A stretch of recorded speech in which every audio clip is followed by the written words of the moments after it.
Europe 1 Soir Week-end. 19h, 21h, Stéphanie Demureux. Et en compagnie d'Ophélie Roch, journaliste et professeur, Alexandre Malafaille, fondateur du think tank Sinopia. À l'instant, nous étions, Alexandre et Ophélie, avec Pierre Gentillet, avocat et enseignant, qui nous expliquait cette cabale, cette campagne de dénigrement à son endroit, l'université Paris 1, Panthéon-Sorbonne, clairement, parce qu'il a eu la mauvaise idée, selon un syndicat de gauche, de se présenter sur la liste RN aux dernières législatives. Une fois encore, on peut ne pas être d'accord avec le Rassemblement national. Il se trouve que ce professeur faisait son métier, professeur en droit. C'est vrai que c'est assez affligeant. On sent la peur, il reçoit des menaces. Quelle réaction, Alexandre Malafaille ? Une réaction d'indignation. J'ai un peu de mal à comprendre que dans ce pays, parce qu'on s'engage politiquement, à un moment donné, on fait l'objet d'une éviction dans le cadre de son métier. Surtout que là, il a toute légitimité et compétence pour faire ce qu'il a à faire. Alors, ses engagements personnels sont ses engagements personnels. Il a le droit de faire de la politique. Jusqu'à preuve du contraire, le parti qu'il a représenté est un parti autorisé. Donc, on devrait avoir la plus grande à la fois des tolérances par rapport à ça. Autorisé et qui a rassemblé 11 millions d'électeurs aux dernières législatives. Et on devrait également avoir la plus grande fermeté quand on est responsable d'université contre ces deux comportements. Alors après, on est dans une société qui loin des Lumières, et de Voltaire. On est d'accord, mais on est dans une société qui se polarise de plus en plus, où en fait, on a des camps qui ne veulent avoir que des représentants de leur couleur au sein d'une organisation, au sein d'un appareil ou l'État. On le voit aux États-Unis, et ça provoque des virages très violents. C'est qu'aux États-Unis, vous voyez ce qui se passe aux États-Unis aujourd'hui. L'administration Trump, Donald Trump, fait le ménage sur tout ce qui n'est pas de sa couleur. Ça radicalise les partis. Vous verrez que si un jour il y a un virage démocrate, les démocrates auront repris le même pli, seront d'une violence extrême. Donc on est dans des moments de tension extrême de la société qui sont très préoccupants, parce qu'au bout du compte, malgré tout, il faudrait quand même qu'on essaie juste de vivre ensemble et de s'écouter mutuellement pour mieux se comprendre. Oui, absolument. Ophélie Roch, et vous le disiez, vous êtes professeur. Vous avez aussi quelques petits ennuis à figurer parfois sur la chaîne CNews, notamment. Bien sûr, mais en fait, c'est ça qui est d'autant plus triste, c'est que peu importe que votre vie personnelle, vous n'en parliez pas, peu importe que tout ça, vous le fassiez à côté, et puis ça ne regarde finalement que vous.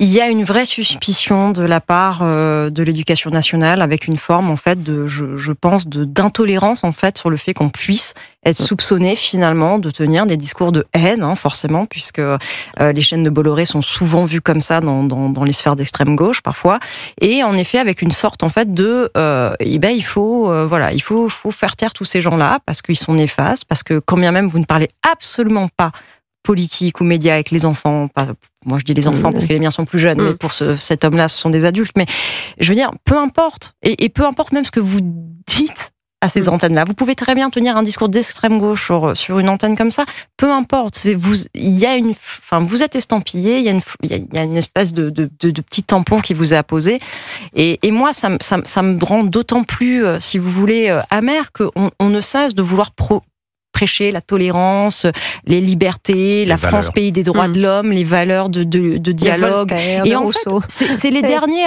à pas l'appliquer, en fait. Et c'est quelque chose. Encore une fois, c'est finalement mettre des gens qui aiment leur métier, les forcer presque à prendre une décision, c'est-à-dire tu restes ou tu quittes. Mais si vous voulez, c'est pas humain. Enfin, dans quel autre pays, à part en dictature, où finalement on dit aux gens, écoutez, je vous soupçonne d'être comme ça. Voilà, c'est pas on a la preuve, c'est je vous soupçonne, et je ne vais même pas, si vous voulez, vous demander votre avis. Vous voyez bien, ce monsieur, il disait qu'il a la peine de devoir se justifier. C'est-à-dire que les questions que lui ont posées sa direction étant des questions inquisitrices. À aucun moment, on a l'impression qu'il s'est senti accompagné dans la démarche. Et ça, moi, je trouve ça destructeur, et je comprends pas toujours très très bien comment on en est arrivé là, en fait, parce qu'il y a une vraie dégradation, moi, je trouve. En tout cas, près de 7 Français sur 10 pensent que la société évolue dans le mauvais sens. C'est la transition pour arriver à cette étude, cette enquête riche en enseignements de l'Institut Bonafide pour votre think tank, Alexandre Malafaille, votre think tank qui s'appelle Sinopia. Je le disais, riche en enseignements sur la période que nous traversons actuellement, étude sur le moral des Français, leur appétence au changement. Vous l'avez intitulé Gaulois, alors c'était dans les Échos, dans l'Opinion, pardonnez-moi, il y a 3 jours. Gaulois réfractaires se déchaînent. Pourquoi ce titre ? Alors, le titre est celui du journaliste de l'opinion, François-Xavier Bourmeau. C'est lui J'imagine que ça dit quelque chose de cette étude. Je pense qu'en tout cas, ça reflète ce que les Français ressentent aujourd'hui. En fait, ce sondage, c'est le 2e du genre. On a fait le 1er l'an dernier. Et on s'intéresse en fait aux causes, à ce qui explique en fait l'état d'esprit des Français, notamment en matière de défiance, en matière de colère.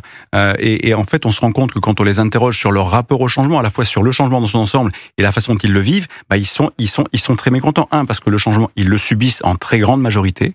Ils ont le sentiment que le changement ne va pas dans le bon sens. Au contraire, que la dynamique actuelle du pays emmène le pays sur une approche plutôt de déclin à horizon 2040, et ça pratiquement dans tous les segments. Et après, quand on les interroge de manière plus précise sur, non pas le changement en général, mais le changement en particulier, quel changement ? Le système de santé, 75% des Français disent que ça va pas dans le bon sens. La démocratie, le système politique, ça va pas dans le bon sens. Les retraites, la même chose. L'éducation, donc on en revient à ce qu'on évoquait tout à l'heure. Les Français voient bien qu'il y a quelque chose qui ne tourne plus rond, et que la façon dont la chose politique pilote les grandes transitions, le changement auquel on est naturellement amené à faire face, sa façon de faire n'est pas la bonne, et que les résultats sont pas bons. Donc on a perdu de vue la culture du résultat, on a oublié l'obligation de faire en sorte que quand on le dit, on le fait, qu'il y ait une cohérence entre la parole et les actes. Il y a énormément d'enseignements dans ce sondage, et qui montrent qu'en fait, les gens qui nous gouvernent ont oublié que la conduite du changement, c'était un vrai métier. Il suffit pas de faire une loi, il faut s'occuper du comment, il faut vérifier qu'elle va produire les bons résultats, il faut corriger le tir. Enfin, c'est tout en fait un enseignement méthodologique. Vous dites, non, c'est pas vous qui le dites, c'est l'enquête que vous avez commandité commandité, ça fait un petit peu. C'est ça. Commandé. Ça ira. On parlera du Louvre après, mais c'est pas vous le Louvre. L'aveu était joli.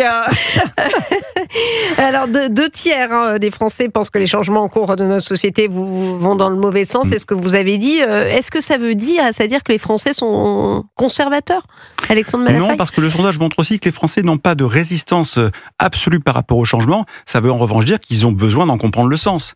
Ils ont besoin de comprendre le cap. Ils ont besoin de savoir pourquoi, le cas échéant, ils font des efforts. Quand on vous dit on va supprimer les voitures à moteur thermique à horizon 2035, si on oublie le chemin qui accompagne cette transition, forcément vous mettez les gens en colère. Et c'est vrai dans plein de domaines. Ça, ils n'aiment pas qu'on touche à leur voiture, les Français. C'est vrai. Mais la voiture, c'est toujours symptomatique.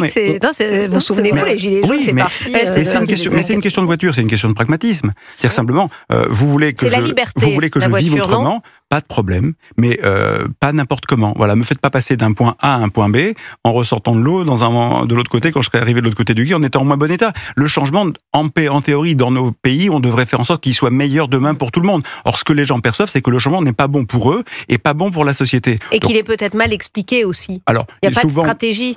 Souvent, il n'y a pas de stratégie. 2, on confond communication et pédagogie. Alors, ce qui est intéressant également dans l'enquête, c'est qu'en fait, on se rend compte que plus on descend, parce qu'on a cherché à comprendre comment les Français vivaient le changement à différentes échelles, nationales ou européennes, là, ils sont très sévères sur la façon dont le changement est piloté et conduit. Mais quand on descend à l'échelle locale, c'est-à-dire à l'échelle de la mairie ou éventuellement de la région, les Français ont un avis qui est moins négatif. En disant, c'est vrai qu'à l'échelle de ma commune, le changement est mieux piloté, mais peut-être parce qu'il y a une meilleure écoute, un meilleur rapport. L'élu le préféré de France, le exactement, maire. Voilà. Donc on voit bien que c'est pas une fatalité d'être mal gouverné ou d'avoir des changements ou des transitions qui sont mal faites. Simplement que plus on monte, plus on est déconnecté. Regardez les débats actuellement, on en parlera à l'Assemblée nationale. Ils sont complètement perchés. Ils ont perdu de vue les réalités. Ils ne font pas de politique en tenant compte de la vraie vie de nos compatriotes. Par exemple, quand les politiques font des lois, ils oublient systématiquement à chaque fois de faire des études d'impact. D'ailleurs, votre enquête rejoint le baromètre IFOP-JDD, record d'impopularité pour Emmanuel Macron. Cette enquête montre l'immense déception engendrée par Emmanuel Macron. Absolument, ceci explique en effet cela, parce que lui aussi, il a perdu de vue, à la fois par bon sens, par manque de bon sens, il a perdu de vue qu'il fallait embarquer les gens dans un projet. Si vous voulez passer la réforme des retraites et absolument faire en sorte qu'elle tienne dans la durée et pas la prendre en boomerang un jour, comme c'est le cas en ce moment, à un moment donné, il faut fabriquer du consentement, faire en sorte que votre réforme elle soit acceptée. Donc il faut conduire le changement en associant nos compatriotes. Il y a moins en moins de consentement dans ce pays, notamment on parle beaucoup, Ophélie Roch, même on en parlera tout à l'heure dans le cadre du budget, du consentement à l'impôt. C'est vrai qu'on va vraiment contre les Français en ce moment, c'est le sentiment qu'on a. C'est compliqué d'avoir du consentement quand on a l'impression, si vous voulez, que rien n'est stable. Je pense que les Français sont prêts à faire plein d'efforts, mais à condition d'avoir le sentiment qu'il y a une ligne directrice, que cette ligne ne change pas. Là, on a le sentiment que c'est tantôt c'est oui, tantôt c'est non. Alors oui, mais en défait. Et puis je crois que là, il y a une forme de politique qui est presque une politique indigente. Enfin, c'est-à-dire que il y a une forme d'étalage de chacun. Rien n'est clair. C'est un magma en fait. On comprend un bateau ivre. Oui, c'est ça. C'est très joliment dit. Tout le monde est en train d'essayer de comprendre où va ce paquebot. Puis en fait, on comprend que même les capitaines ne savent pas du tout où ils le mènent. En espérant ne pas être sur le Titanic. Oui. Je pense que les gens commencent déjà à accrocher. Vous savez, la bouée, ils sont déjà dans le canot, certains. Oui, il y en a même. Je pense qu'ils sont déjà en train de ramer au loin. Genre, je m'éloigne. Non, mais on en rigole, mais c'est assez tragique. Mais oui, c'est tragique. Mais encore une fois, je pense que il y a une vraie déconnexion. D'ailleurs, on le sent parfois quand les gens, par exemple, Monsieur Nunez, quand il était préfet, il tenait des discours qui étaient sensés, rationnels. Et du moment où il bascule ministre, on a le sentiment qu'il est dans la langue d'embois. Et je trouve que c'est ça pour beaucoup de gens. C'est-à-dire qu'au moment où ils sont investis d'une mission, on a le sentiment que l'intérêt des Français s'éclipse et qu'ils sont presque dans une forme de dire qu'est-ce que la machine attend de moi.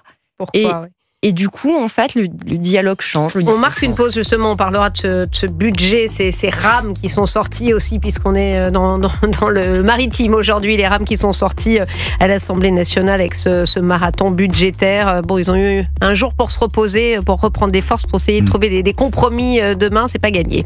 Restez avec nous.